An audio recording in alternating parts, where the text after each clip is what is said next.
ఉగాది పండుగను మార్చి 29 బుధవారం ఆచరించండి. శ్రీ హేవలంబి నామ సంవత్సర ఉగాది పండుగను మార్చి 29 బుధవారం ఆచరించి సంవత్సరమంతా శుభ ఫలితాలను పొందండి.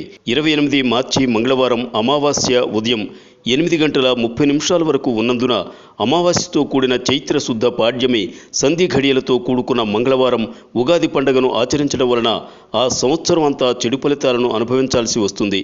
29 బుధవారం బ్రాహ్మీ ముహూర్తంలో సూర్యోదయ సమయానికి చైత్ర శుద్ధ పాడ్యమి ఘడియలు ఉండడం వలన ఉగాది పర్వదినాన్ని ఆచరించాలి.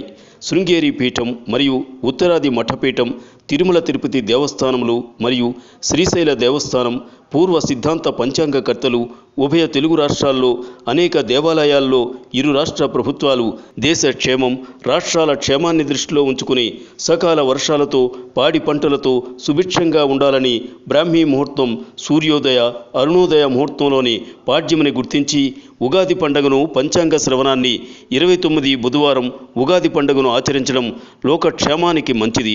గతంలో 2007 మార్చి 19న శ్రీ సర్వజిత్ నామ సంవత్సర ఉగాదిని సోమవారం ఆచరించిన వారు శుభ ఫలితాలను పొందారు. మంగళవారం ఆచరించిన వారు చెడు ఫలితాలను చవిచూశారు.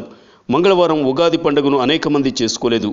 ఈ సంవత్సరం అదేవిధంగా మంగళవారం కాక బుధవారం ఉగాది పండుగను చేసుకోవడం సకల జనులకు క్షేమం. Like and subscribe Eagle Telangana.